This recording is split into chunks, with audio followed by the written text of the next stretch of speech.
Welcome back to Marvel Maniac and MCU Aftershow. This is your host, Eric Cicada, aka Mr. Honest. And today, we're going to be talking about Black Panther, Wakanda Forever for the very first time on this show.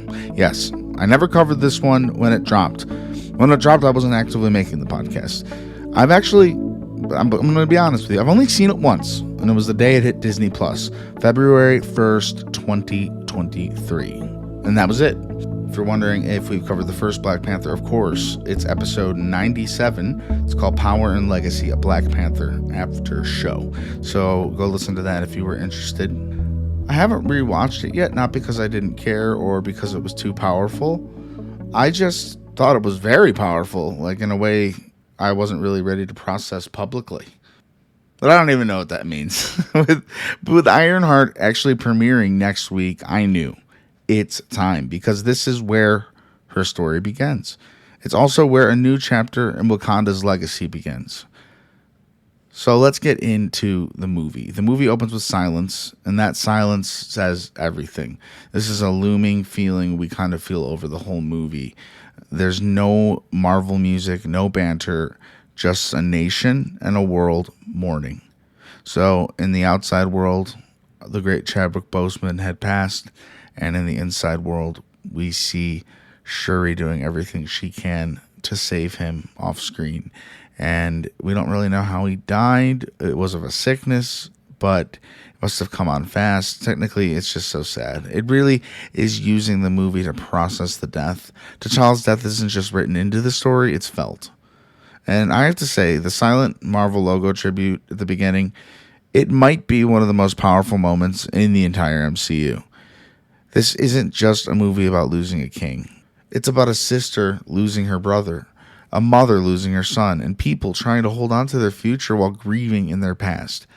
Shuri's arc, it hit me harder than I expected. She tries to outthink grief, to bury it under technology and purpose. But grief doesn't work that way, and when she takes that synthetic heart-shaped herb and ends up on the ancestral plane facing Killmonger, that twist, that's unforgettable, because it wasn't just about power. It was about rage. And in that moment, Shuri had to choose. Do I become what I hate, or do I honor what he stood for? I was very surprised to see Killmonger myself, but it was really good to see him back. He looked pretty awesome too, and he knew there was hate in RiRi's heart. She didn't get to see her brother T'Challa because that's not who she needed guiding her in this moment. It was really Killmonger. And that character making an iconic comeback obviously sat really well with me, and I'm assuming audiences. Then there's Namor, the king of Talokan. I pray I'm saying that right. I remember feeling like we were seeing a true rival to Wakanda, not just in strength, but in ideology. Namor isn't just a villain. He's a wounded protector. His people have suffered, and he sees Wakanda as a potential ally. And when they say no, he turns on them. But even at the very end of the movie, there's a scene with Namor talking to someone he's close with, and he mentions, when Wakanda needs us, they will come to us. And there's some sinister vibes to that. But I have a feeling when Doomsday rolls around, especially with the popularity of Namor as a character, I could see him being a big part of the story in its own way. Maybe him and Shuri will actually team up again in Secret Wars or Doomsday. Who knows? I believe his name was on the cast list, if I'm not right. I'm pretty sure I'm right about that, though. Now, the water flooding Wakanda, that was a literal and emotional breaking point. Queen Ramonda's death, it was devastating. I didn't see her dying in this movie. I don't know why. I felt like she was invincible. I don't know why. I felt like she had plot armor. I don't know why. That line, have I not given everything? It stings. It still stings. Yeah, I don't know what about it really shocked me. I mean, I know there has to be like shocking moments in the big movies, but Wakanda has gone through so much loss, and losing their queen like that, it's a big moment for Shuri, obviously, but It's a big moment for us as the audience. It hits, and then there's RiRi. Finally, she's the spark of youth and genius in the middle of so much heaviness. A Chicago-born MIT student. Yes, Chicago in the MCU. Finally. If you don't know, that's kind of the area where I'm from. When we meet her, she's already building her own iron suit in a garage. It felt like the MCU was saying a new generation is here. I loved how they didn't make her like the center of the story, but they gave her enough to make you want to know more. And next week, we get to. I'm so excited. I want to talk to you a bit about the coverage of Ironheart, so you could be ready for it if you're wondering what's going on, where is he with all the episodes. My decision to cover Ironheart is to give each episode a podcast episode. And I'm not going to batch record them and release them all at once. What's going to happen is I believe the show starts on a Tuesday, if I'm not mistaken. And if it is, or whatever day it is, we're going to post the first episode the following day, and then the next 2 days I'm going to post the episodes as well. So you're going to have 3, technically 4 with this one in 1 week. This one's just honestly to get you. I felt like it is necessary to cover this because it does contain RiRi's origin story. And I don't want to cram the whole series, which I may or may not like. I don't want to cram it all into all the episodes, 1 through 3 in one episode. I mean, if I'm covering a book or something, maybe I'll cover like 3 chapters. A little hint towards maybe, I don't know, some foreshadowing in Marvel Maniac or Eric, aka Mr. Honest Future. I will tell you that. I'll just say it's magical, and you might be picking up on something. I'm announcing it quite soon. I have to say, RiRi being from Chicago though does excite me, and I just think that the show has a good opportunity to give us a new Iron Man without it being Iron Man. And some people don't like that. And some people are looking at the way they're releasing the episodes as a sign that they're just kind of like dumping it on us. I've thought about that a lot. I was one of those people. I personally am noticing that they've released the past few MCU shows, except for Agatha All Along and Daredevil Born Again. They go week to week. But some shows, they don't. And they're still good. My opinion, the What Ifs. I thought they were fantastic. And the last 2 seasons were around Christmas time every day. For me, it was like a little Christmas gift, you know? I love that. This movie did have a lot of action as well. I really liked the first scene with RiRi in her suit. And oh my God, I mean, I'm just going to jump to the end with her suit that she makes in Wakanda. It is actually like really cool. And we don't get to see enough of her in it. And we don't get to see enough of Shuri as the Black Panther. But I will say it did pay off at the end when we did get to see her as the Black Panther.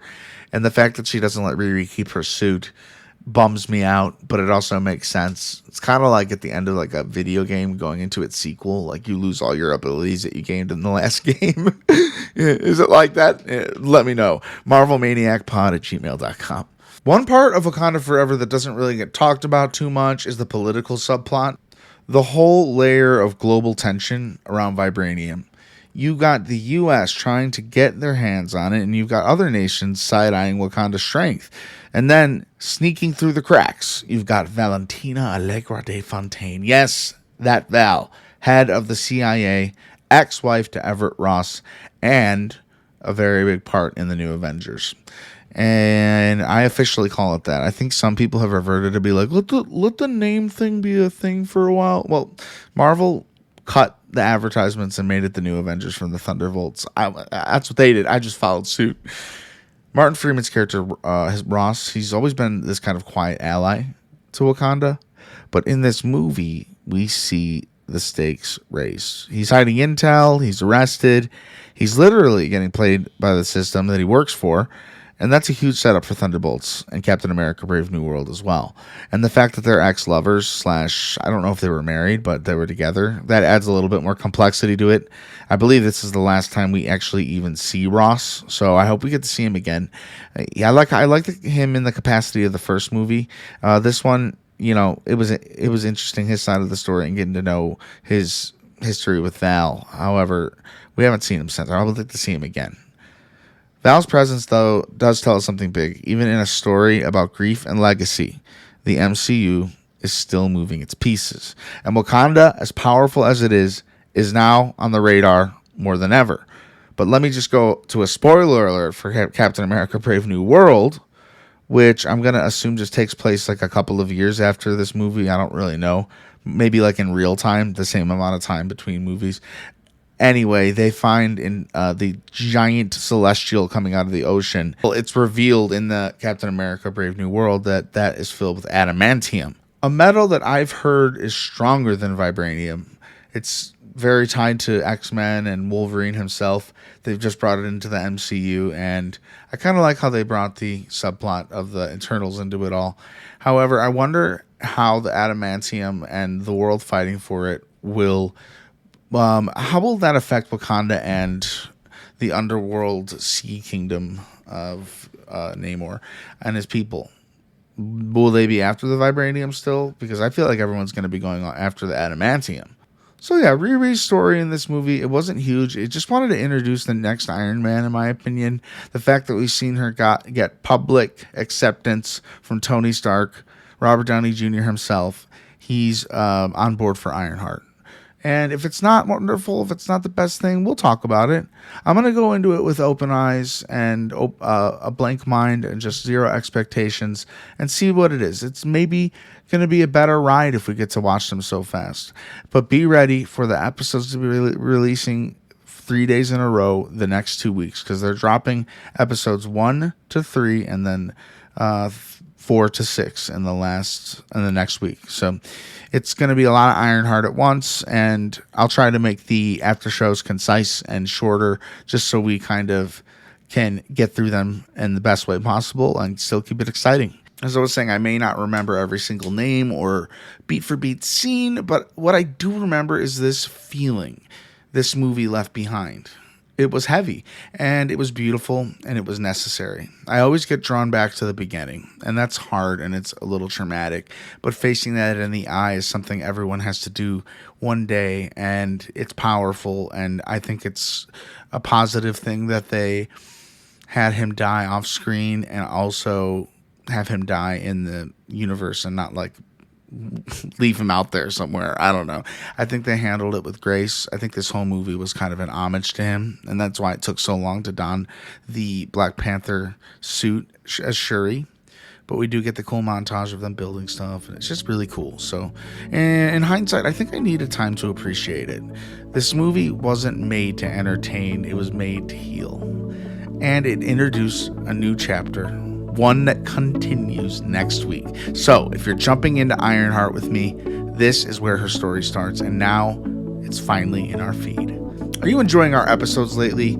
Are you looking to be a part of a bigger, greater Marvel Maniac-y community? Okay, it's the Patreon. We have a Patreon. It's patreon.com/MarvelManiac. And we are posting minisodes there every Saturday, 10 a.m. Central Time. Making these minisodes, it's delightful. I got to be honest with you. And it is my pleasure for you to join me there. There's a $3, $5, $10 tier. All gets you access to the episodes. And like I said, one a week, you're getting an extra Marvel Maniac. I mean, after these 4 episodes you're about to get, how would you not want more? So, Marvel Maniac on Patreon. Join our community. Join Michael Finney. He is on our Wall of Heroes. Anyone who joins the Patreon gets put on our Wall of Heroes in the About section of our podcast. And if there's a better place we can get that published one day, when there's more than one amazing person on it, we will do that. So I am thankful for you being here, listening to my little bit of rambling on Wakanda Forever, and let's just put all our positive vibes towards Chadwick Boseman, because I feel his energy and it's loved. And maybe I think that's kind of like the stopper for me in this movie. It's like I really, really loved Chadwick Boseman as Black Panther. But it's a time for new heroes. And we have Shuri taking up the mantle and Ironheart making her debut. We are right at the end of Phase 5, and I couldn't be more excited to share this with you. Until next time, Avengers, disassemble.